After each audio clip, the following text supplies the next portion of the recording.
a very warm and beautiful welcome to all our viewers. And today we are here with Dr. Satvik Khattar. He is one of the best oncologists till now in Indore. And today we got the chance to meet him and talk about kidney cancer.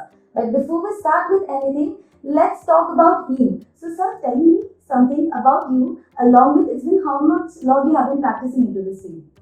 So yeah, thank you for the warm welcome. And I've been practicing oncology for more than 5 years now.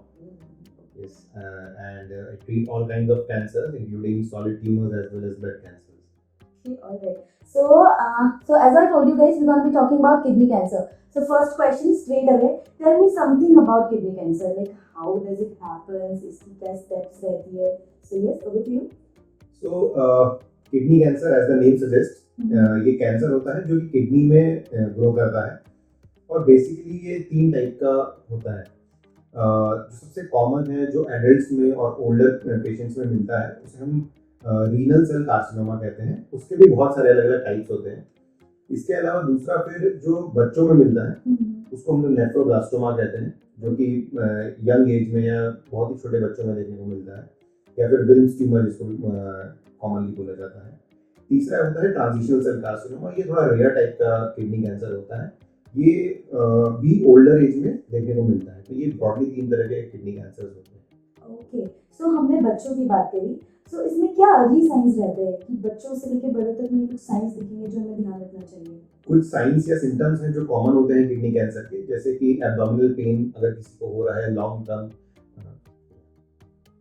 कुछ sign और symptoms होते हैं kidney cancer के जो बच्चों या बड़ों किसी में भी हो सकते हैं। जैसे किसी को एब्डोमिनल पेन हो रहा है, पेट में दर्द है, बहुत लंबे टाइम से पेट में दर्द है और वो ठीक नहीं हो रहा है, तो ये एक सिम्टम हो सकता है। बैक पेन होता है, बहुत कॉमन सिम्टम होता है। या फिर ब्लीडिंग हो रही है, यूरिन में ब्लीडिंग हो रही है, वो भी एक बहुत कॉमन सिम्टम होता है। इसके अलावा कुछ नॉन स्पेसिफिक सिम्टम्स होते हैं, जैसे प्रोग्रेसिव वेट लॉस हो रहा है, थकान बहुत जल्दी हो जा रही है, तो ये भी सिम्टम्स होते हैं कैंसर के। Okay, alright. And how it can be diagnosed?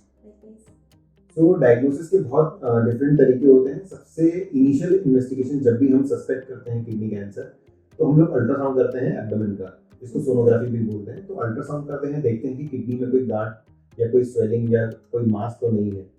इसके अलावा जब अगर हमें अल्ट्रासाउंड में कोई सस्पिशन दिखता है कि कुछ मास दिख रहा है, तो हम सीटी स्कैन करते हैं एब्डोमेन का, और अगर कोई लीजन दिखता है तो हम उसकी फिर हम लोग बायोप्सी करते हैं, और बायोप्सी में देन फाइनली डायग्नोज होता है कि ये कौन से टाइप का cancer. Okay, alright.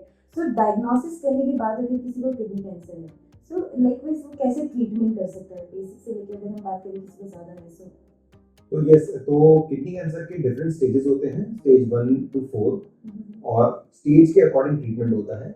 Ideally early stages में हम लोग सर्जरी करते हैं। तो अगर सर्जरी करके हम उसको निकाल सकते हैं, या तो सिर्फ ट्यूमर को निकालते हैं, बहुत छोटा सा करें, अगर बड़ा है तो फिर पूरी किडनी एक रिमूव करनी पड़ती है। इसके अलावा नॉन सर्जिकल ट्रीटमेंट में की बात करें तो हम लेजर के थ्रू भी किडनी कैंसर को ट्रीट कर सकते हैं। वहीं अगर हम एडवांस स्टेजेस की बात करें, जैसे कि अगर स्टेज 4 है, मतलब वो दूसरे ऑर्गन्स में स्प्रेड हो गया है या फिर सर्जरी नहीं हो सकती है, तो फिर हम लोग टारगेटेड थेरेपीज या इम्यूनोथेरेपीज की मदद से, जो कि मेडिसिन होती हैं, कुछ ओरल मेडिसिन होती हैं, कुछ इंजेक्शन होते हैं इम्यूनोथेरेपी की, इनकी हेल्प से हम किडनी कैंसर को ट्रीट कर सकते हैं। ओके, सो लास्ट क्वेश्चन, ज़्यादा परेशान नहीं करेंगे। सो टेल मी समथिंग कि इस चीज़ को रोकने के लिए, क्योंकि नाउअडेज वाटर में भी बहुत ज़्यादा प्रॉब्लम्स हो गई एनवायरनमेंट के कारण, सो इस चीज़ को, रिस्क को रोकने के लिए क्या क्या चीज़ें हम कर सकते हैं? एक हमारे व्यूअर्स के लिए ये बहुत ज़रूरी है करना। सो यस, हाँ, तो बहुत सी चीज़ें हैं जो हमें अपने लाइफस्टाइल में चेंज लानी पड़ेंगी, जिससे हम कैंसर के होने का और स्पेशली किडनी कैंसर के होने के रिस्क को हम कम कर सकते हैं। तो सबसे कॉमन तो है कि आप हेल्दी लाइफस्टाइल एक मतलब तो किडनी कैंसर के रिस्क को कम करने के लिए बहुत सी चीज़ें हैं जो हमें अपनी डेली रूटीन एक्टिविटीज़ में करनी चाहिए। सबसे कॉमन है कि हेल्दी लाइफस्टाइल अपनाएं। तो by healthy lifestyle I mean कि एक बैलेंस डाइट लें, avoid junk food, processed foods as much as possible, physically active रहें, वॉकिंग, रनिंग, जिमिंग जो भी आप करते हैं, कुछ ना कुछ फिजिकल एक्टिविटी करें। साथ ही साथ स्मोकिंग कम्प्लीटली अवॉइड करें, क्योंकि smoking is a very high risk factor for kidney cancer.